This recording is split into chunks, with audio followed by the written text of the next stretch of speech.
Alright guys, another big milestone. So I have things more buttoned up here in the engine bay. Not that much more. I really haven't finalized the battery mounting and that sort of thing. But I think I already showed you there that the steering shaft is hooked up. The brake and the brake booster's in. I had to modify the brake pedal, and I'll reinforce this in a bit, but that's how it is in for now. Because it had to...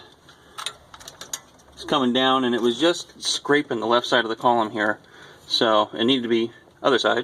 So now it comes over, dog legs over about 4 inches, and then comes on back down. So I'll weld that in. I'll weld the support from here to here just to strengthen it up, but it's pretty solid as it is. So that's in. I did my fuel system here. This is fairly temporary, but fuel pump mounted in the 56 gas tank, welded up that bung into it, mounted in where it ought to go. I don't have any of the emissions charcoal canister crap in there, so that's all been taken out. So all you need to have plugged in is just this one connector.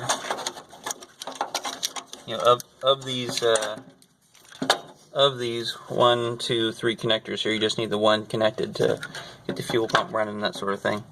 So fuel pump's running, steering's in, brakes work, key on, and it frickin' runs. It frickin' runs. So obviously nothing hooked up right now, but sounds good, man. I only have the cats on it, but I love it. I love it. It's freaking cool. So that's a big milestone. That's a big milestone. Next steps to get it where I can drive it around a little bit is I've got to get the shifter hooked up to the column down there, which is no big deal. And I also need to get the brake pedal mounted in. So here's my, the accelerator pedal. So here's my accelerator cable, and I just got to grab the pedal here and mount that into the truck somewhere, so where it works, and we'll be in business. So anyway, just thought I'd give you guys an update. It's so exciting. I know, it's just dorky, but yeah, I mean it's freaking exciting. I ended up using the original fuel line.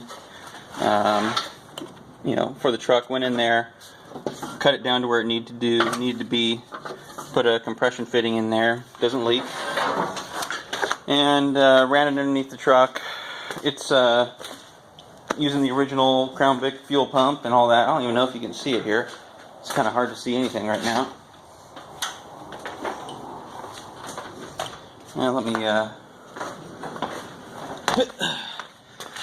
get on my creeper here. We can all see what we're doing.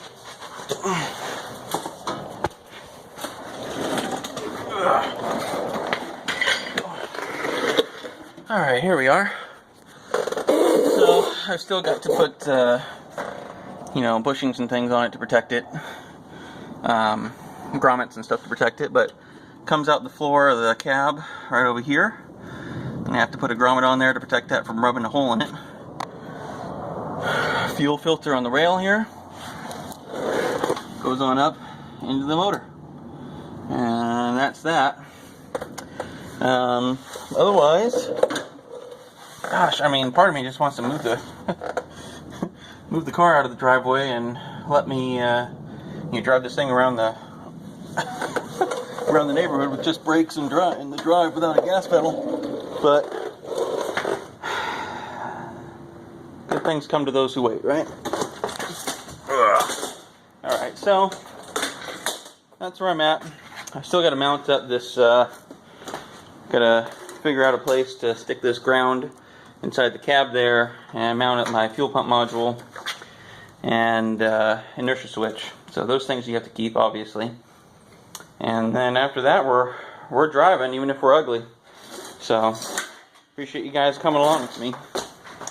And I'll update you when when there's more to see.